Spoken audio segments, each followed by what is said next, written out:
Halo semua, salam sejahtera Malaysia. Selamat datang ke channel Fels Lifestyle. Untuk Anda Bapak yang saya amat hormati. Agak-agaknya selepas ini siapa yang akan dibersihkan oleh SPRM?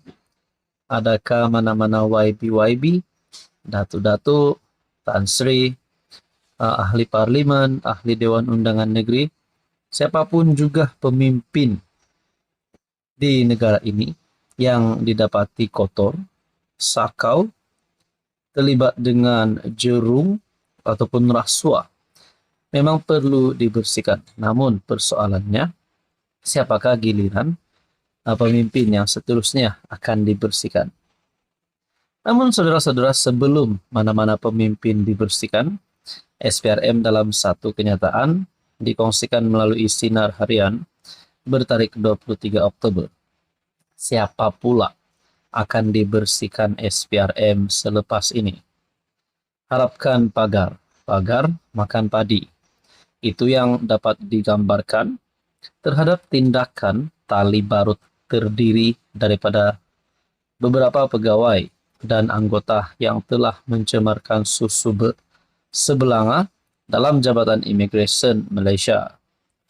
Pendedahan secara eksklusif kenyataan Ketua Pesuruhjaya SPRM Tan Sri Azam Baki menerusi dokumentari bertajuk Tali Barut yang disiarkan dalam segmen Extra 360 di saluran YouTube Sinar Harian pada Isnin malam membuktikan integriti mereka yang terlibat terhapus setelah menjadi hamba kepada wang ringgit. Semua itu diceritakan selepas SPRM pada 18 September lalu menahan 49 pegawai JIM dan seorang sarjan polis wanita, 2 ejen serta 8 keldai akaun kerana disyaki bersekongkol dengan sindiket membawa masuk warga asing menerusi operasi counter setting atau counter laluan khas di pintu masuk negara. Nilai rampasan wang ringgit pula bukan calang-calang, iaitu lebih RM500,000 ditemui di dalam bagasi milik seorang pegawai kanan wanita grade KP22 JIM di Pahang dan hampir RM250,000 dijumpai di bawah katil bilik tidur pegawai imigresen grade KP19 yang kini bertugas di Melaka.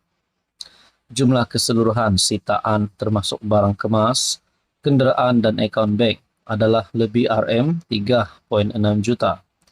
Sebenarnya, 50 penjawat awam yang terlibat ini sudah mengetahui apa yang mereka lakukan itu merupakan satu tindakan yang mengkhianati negara. Tetapi, seperti diperjelaskan, mereka ini sudah tidak dapat membezakan mana putih, mana hitam. Tertangkapnya mereka ini adalah hasil daripada kerjasama perbincangan sulit SPRM dengan bekas Ketua Pengarah JIM Datuk Roslin Jusof selain maklumat dalaman daripada beberapa pegawai jabatan berkenaan. Mereka lah yang diberi kepercayaan tanggungjawab amanah, tapi mereka jugalah yang memecahkan kepercayaan ini. Dan pada akhirnya inilah yang SPRM akan bersihkan. Saudara-saudara, berbalik kepada persoalan yang awal tadi. Anda rasa siapapun juga pemimpin di dalam negara ini, tak kira penjawat awam, kalau kotor tetap perlu dibersihkan. Saudara-saudara, sekian saja. Teruskan bersama di dalam channel ini untuk info yang seterusnya. Halo semua, salam sejahtera Malaysia. Selamat datang ke channel Fels Lifestyle. Terima kasih kerana terus setia dan bersama di dalam channel ini.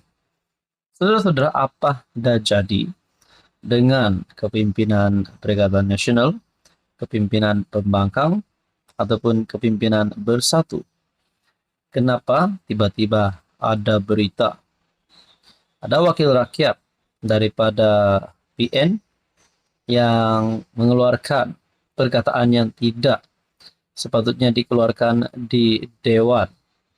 Mereka sebagai ahli parlimen, sebagai pemimpin yang menjadi contoh dan teladan kepada rakyat Malaysia, tetapi mereka pula membuat satu situasi yang memperlihatkan mereka seolah-olah tidak layak untuk memegang jawatan itu. Itu bagi pendapat saya. Dikatakan di dalam berita ataupun perkongsian daripada Harapan Daily, beradablah sikit isteri orang tu. Ramai terkejut lihat perangai ahli parlimen Perikatan Nasional ini. Harapan Daily 23 Oktober. Tular petikan kenyataan seorang wakil rakyat PN terhadap Menteri Fadlina Sidek semasa persidangan Dewan Rakyat baru-baru ini. Rata-rata menyifatkan apa yang disebut ahli parlimen Kulim Bandar Baharu, Roslan Hashim itu sebagai tidak selayaknya diucap oleh seorang yang berhormat terhadap wanita berstatus isteri orang. Roslan dari Bersatu semasa mesyuarat di parlimen pada 17 Oktober lalu, antara lain menyebut warna baju YB Fadlina sama dengan warna tali leher saya. Selain itu dia turut berkata, saya nak tengok YB Menteri ke YB Speaker disusuli dengan gelak-gelap. Aksi menjengkelkan oleh wakil rakyat pembangkang itu berlaku ketika dia bertanyakan mengapa 5 hadis digugurkan daripada modul penghayatan hadis 40 Imam Nawawi. Fadlina kemudiannya menegaskan bahawa beliau telah menjawab persoalan tersebut sebelum ini. Dalam masa sama, ramai berharap pengundi bermuhasabah sebelum menghantar individu untuk mewakili suara mereka di parlimen. Beradablah sikit isteri orang tu, tegas Dr. Syarul Nizam. Ada unsur gangguan seksual. Dia cuba kaitkan warna baju wanita itu dengan warna tali leher dia. Menjijikkan lawak begitu. Dia ingat kelakar. Tapi itu gangguan seksual, ujar pengguna X Mazli Zalma. Takut sangat konon Cina komunis nak ambil alih. Okey fine. Kalau kau percaya, tapi pilihlah pemimpin yang bijak, kata PC0. Tahap pemikiran pengundi yang beri undi pada dia amat membimbangkan. Disebabkan memilih mengikut sentimen, inilah yang pengundi dapat. Tulis salah satu lagi pengguna media sosial. Saudara-saudara yang amat dihormati, tuan-tuan dan puan, selain daripada ini, rupanya terdapat satu lagi berita yang menyebut ahli parlimen daripada PN. Dikongsikan melalui Malaysia Kini bertarikh 23 Oktober. Chong Mahu MP sebut PUND K Mamak Pasembur dikenakan tindakan. Chong Zemin hari ini mengemukakan notis kepada Dewan Rakyat untuk merujuk 2 ahli parlimen PN ke jawatan kuasa hak dan kebebasan parlimen. Katanya, usul tersebut diserahkan kepada Setiausaha Dewan Rakyat tengah hari tadi.